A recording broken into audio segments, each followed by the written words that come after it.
I'm Celeste Raynor. 1 year ago, my sister-in-law raised her glass and said something that made the entire table laugh. Everyone, including my husband. But that joke wasn't funny. It was a knife. That night, I walked away from it all. No drama, no yelling, just silence. They said I wouldn't be missed, so I gave them the chance to prove it. Have you ever been laughed out of your own life? If you have, then you know what I felt that night. If this story speaks to you, leave a comment and subscribe, because what happened after I disappeared might surprise you. Savannah, Georgia, a city of elegance, heat, and history. The Raynor estate stood at the edge of the historic district, its brick facade crawling with ivy, its iron gates tall and quiet, like they were keeping secrets. On that early June evening, the property buzzed with preparation and performance. Beatrice Raynor's annual garden gala wasn't just a party, it was tradition. An orchestrated display of power, reputation, and old Southern charm. Celeste stood on the back lawn beneath golden lights strung between oak branches. Her sage-green silk dress matched the color scheme on the invitation. Her hair had been done by the same stylist as Beatrice's. She had spent the morning arranging peony centerpieces and baking lavender shortbread from scratch. Lavender, not rosemary, which was her favorite but had been deemed too rustic by Beatrice. Adrian, her husband, was somewhere near the open bar talking to a state senator and a banker from Atlanta. Beatrice dressed in cream, and pearls floated around the party like a swan among pigeons. And Scarlett, Adrian's younger sister, moved like she always did. Fast, sharp, calculated. The air smelled of champagne hydrangeas and hidden judgment. Celeste stood with her wine glass and that familiar smile. The kind of smile women wear when there's nothing left to say, but everything left to prove. Family photo, someone called. The Raynors assembled in front of the magnolia hedge. Beatrice and Charles Adrian and Scarlett and Celeste posed at the end, hands carefully folded. The photographer gave instructions. Then Scarlett's voice sliced through the laughter. Honestly, if Celeste vanished tomorrow, maybe someone real would finally get a seat at this table. There was a pause, then laughter. It wasn't nervous laughter. It was real. It was honest. It was cruel. Beatrice raised an eyebrow and sipped her drink. Adrian didn't flinch, didn't turn, didn't even glance at Celeste. He just adjusted his cufflinks and looked amused. Celeste stood still. She didn't say a word, didn't react, didn't cry. She simply turned and walked into the house. No one followed her, not even Adrian. Upstairs in the guest room she still used after 7 years of marriage, because Beatrice insisted it was more appropriate for formal weekends. Celeste peeled off the dress and wiped off the makeup. Her reflection in the mirror looked like a stranger. Polished, pretty, hollow. She pulled on jeans and a navy sweatshirt. The clothes felt more like skin than costume. Her wedding ring came off with a soft click. She placed it in a velvet jewelry box, shut the lid, and took a breath. Her suitcase, half packed from a week of private rehearsals and social duties, sat under the bed. She threw in what she needed: wallet, passport, 2 paperbacks, a travel-size toiletries kit, and a roll of 20s hidden in an old Altoids tin. She left the lavender cookies on the nightstand. No note. She walked out through the kitchen and exited through the side gate where the caterers loaded their trucks. No one noticed.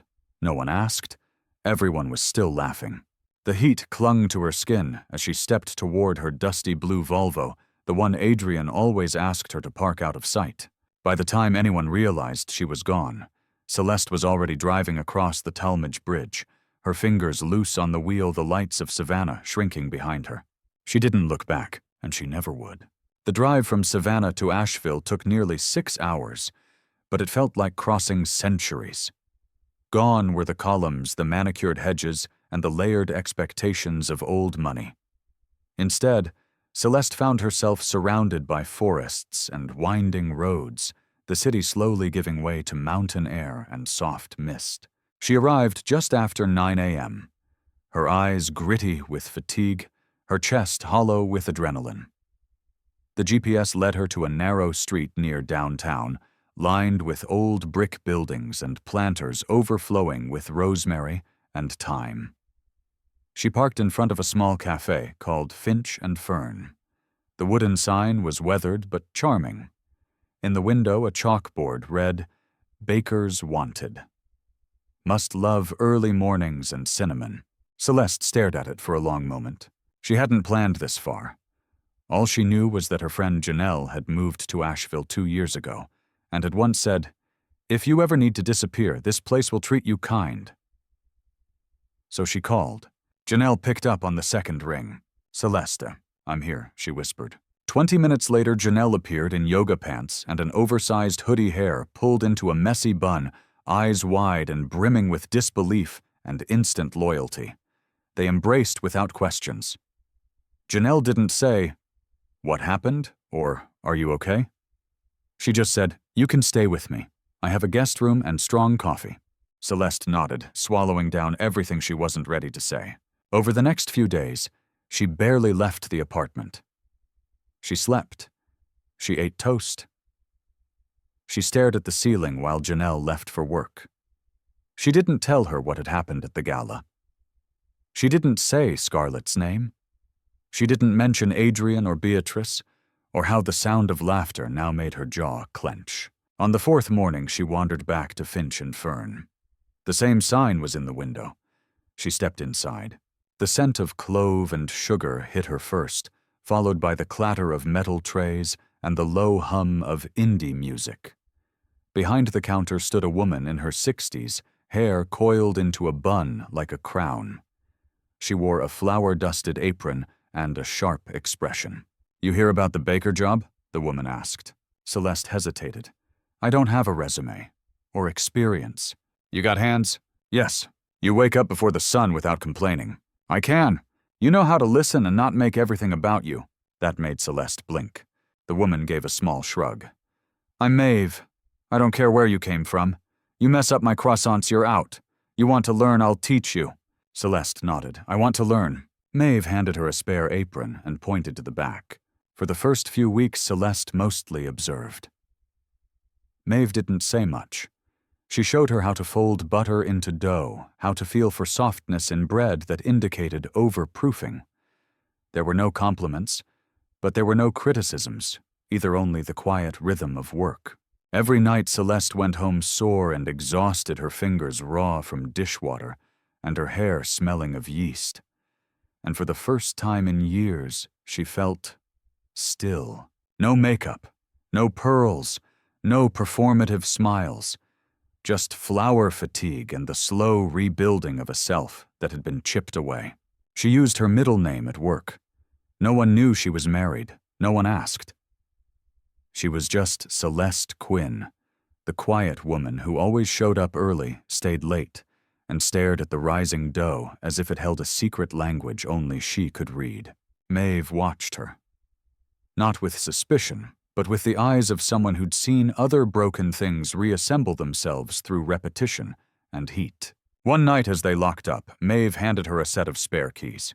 "Just in case I'm late one morning," she said. Celeste stared at the keys like they were made of gold. "Thank you," Maeve grunted. "Don't thank me. You've earned it." Later in Janelle's apartment, Celeste stared at her reflection in the hallway mirror. Her hands were rougher, her skin tanned from early deliveries. There were flower streaks in her hair. She looked tired. She also looked real. By the end of the second month, Maeve offered her a part-time paid position. Janelle helped her file for a new bank account under Quinn. They found a small rental, a studio above a bookstore near the edge of town. The floors creaked, the windows stuck, but it was hers. She bought a second-hand coffee table, a set of chipped blue plates, and a plant she was determined not to kill. Celeste began keeping a notebook beside her bed, jotting down ideas for seasonal tarts and new names for a place that didn't exist yet. Not yet. By the time the first snow came, Maeve sat her down over coffee and said, "I'm selling the café." Celeste's heart stopped. Maeve raised a brow. "To you, if you want it." Celeste laughed a real laugh, and for the first time in a long while it came from her chest, not her throat. "I have maybe half the money." "You have something more important," Maeve said. "You have time. And grit." Celeste looked down at her calloused hands and smiled. "I'll need a sign. We'll paint one."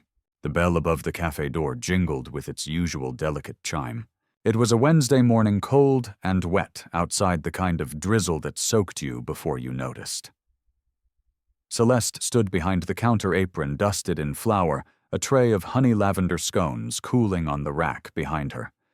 Finch and Fern had been hers for just over 2 months now.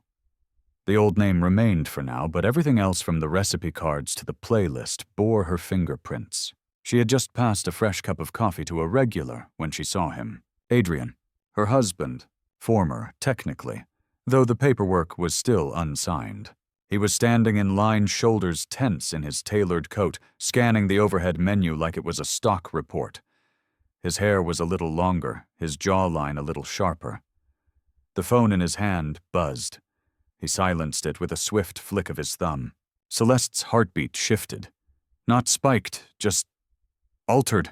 He hadn't seen her yet. Janelle, who was working the other register, leaned in without turning her head. "You okay?" she whispered. Celeste nodded slowly. "Yeah, I think so." When it was his turn, Adrian stepped up and said, "Just a drip coffee. No sugar."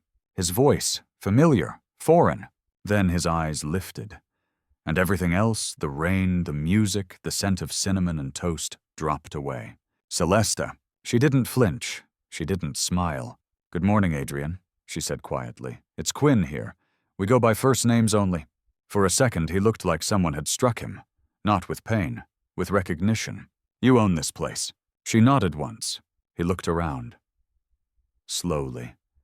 At the warm lights, the handwritten pastry labels, the full tables, the mural on the far wall, a sprawling illustration of mountain herbs and small hands kneading dough. I thought he stopped himself. "That I vanished," she offered, pouring his coffee. I didn't know what to think." "I know." He stood there holding the coffee but not drinking it. "I came here on business. The bank's expanding into this area." "Of course it is." She didn't ask how he found her. She didn't believe in coincidence, but she didn't need answers either. Not anymore. There was an awkward pause. "I should go," he said, half turning. Celeste tilted her head.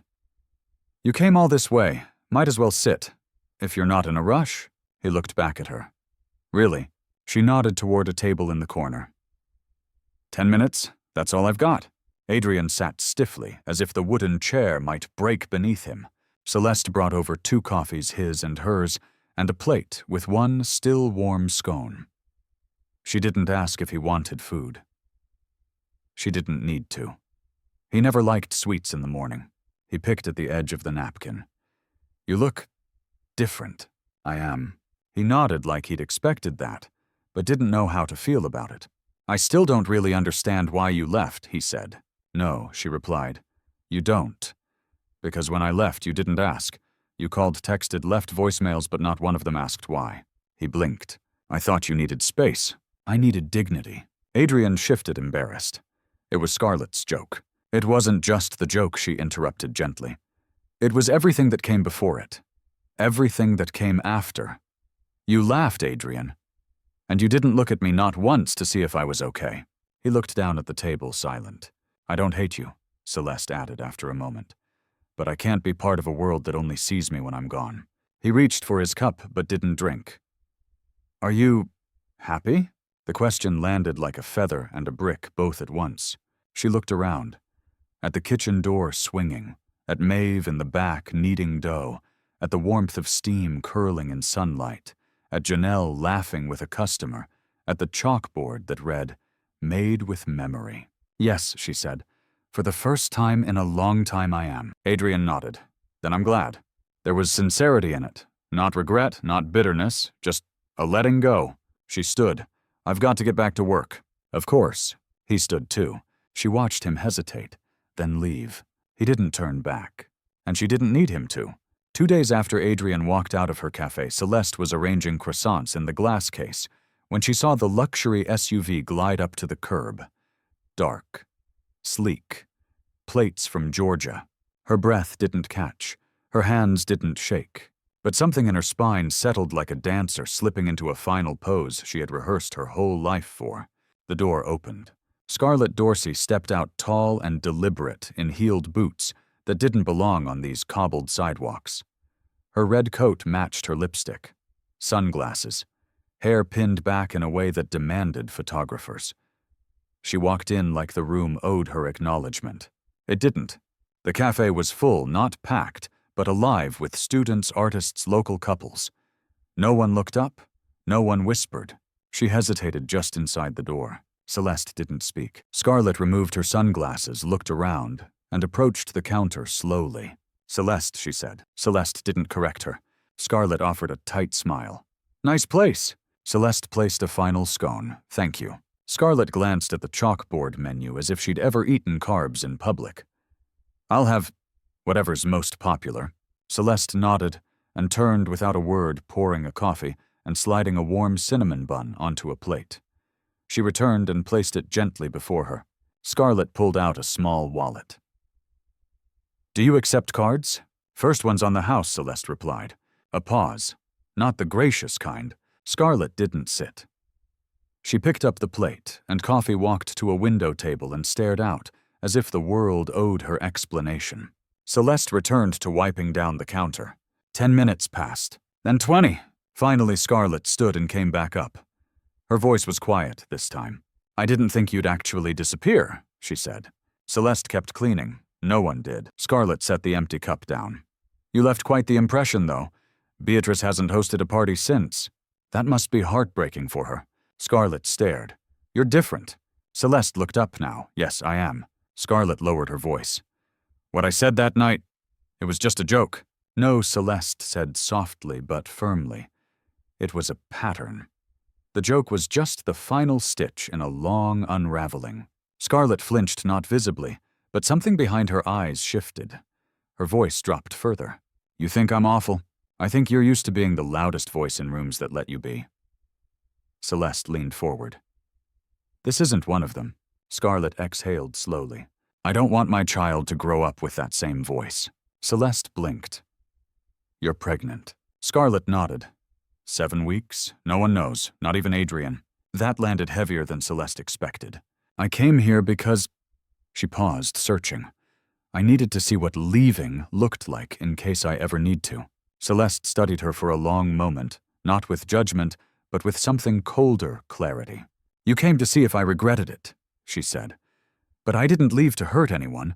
I left to heal myself." Scarlett nodded slowly. "I believe you." They stood in silence. Two women who had once circled each other with claws, now standing side by side in something that wasn't yet understanding, but maybe could be. Scarlett picked up her sunglasses. "Good scone," she murmured.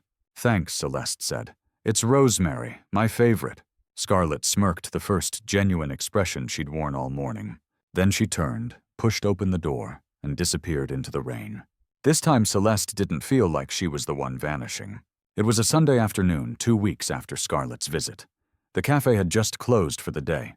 Chairs were flipped onto tables, lights dimmed to a warm hush, and the only sounds were the slow clink of dishes being dried in the back, and the occasional whistle of wind outside.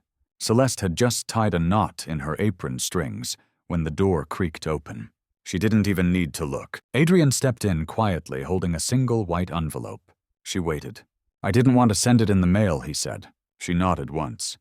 "You wanted to see if I'd changed my mind." He gave a faint smile. "I wanted to deliver it in person. It felt like the least I owed you." She stepped forward, wiping her hands on a cloth before taking the envelope. "Divorce papers," he said unnecessarily. "Signed, no contest, no demands." Celeste held it with both hands like it was made of glass. "I had a good lawyer," he added. "Yours is better." She almost smiled at that. He stepped back, as if giving her space wasn't just physical, but symbolic. "I've started therapy," he said. She raised an eyebrow. He nodded. "Scarlett told me she saw you, that she saw something she hadn't expected." Celeste said nothing. "I wanted to blame everyone else," he continued.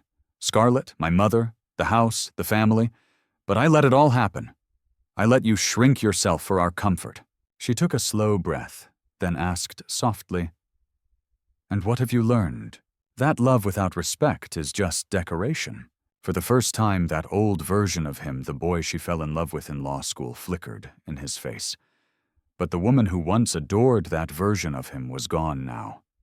In her place stood someone stronger, quieter, rooted. "I'm glad you're healing," she said. "But I'm not part of that path anymore." "I know." There was a pause. He looked around the cafe, at the shelves, at the wall of thank you notes from customers, at a small framed photo of Maeve, the mentor who had believed in her, and a quote beneath it. This place was built with dough and second chances. Adrian turned back to Celeste. "You built something beautiful here." "No," she said. "I became something here. The building was just the beginning." His mouth twitched with something close to admiration, maybe even pride, but it wasn't possessive. It wasn't longing.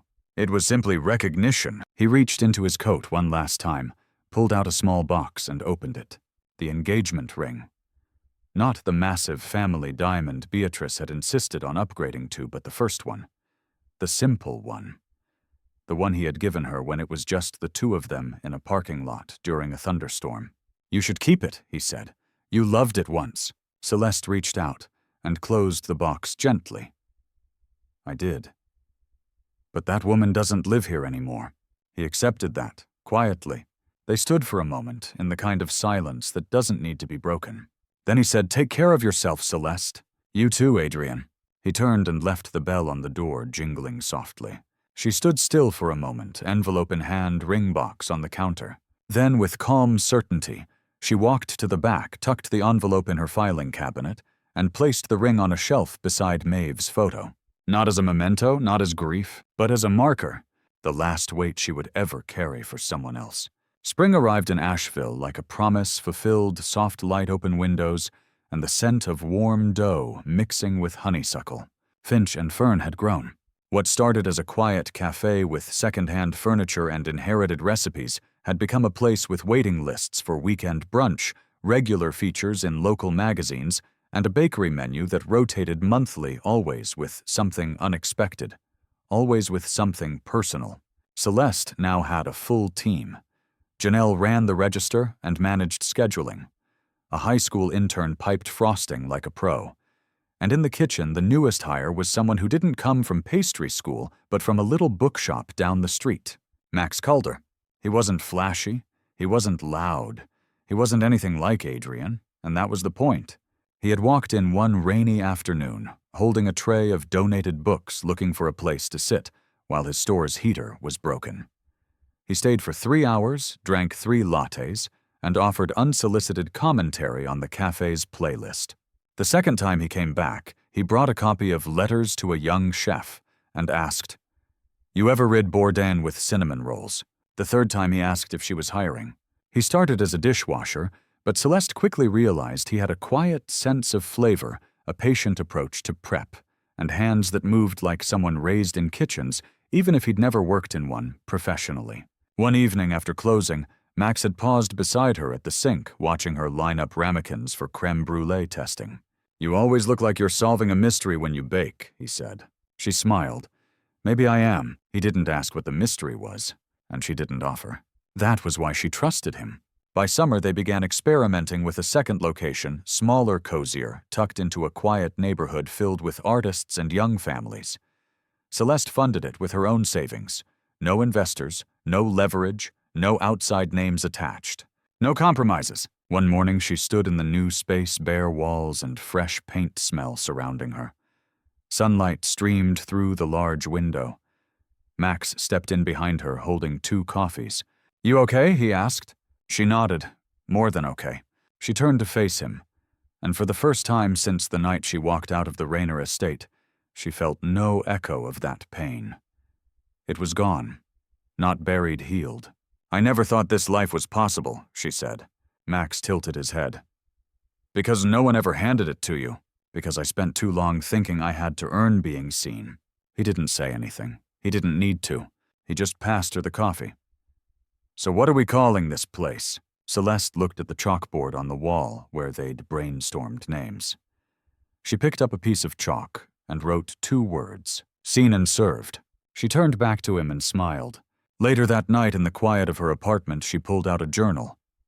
The same one she started the week she arrived in Asheville. She wrote only 1 line. "I didn't disappear to escape them. I disappeared to find myself." Then she closed the book and turned out the light. No ring on her finger. No regrets in her heart.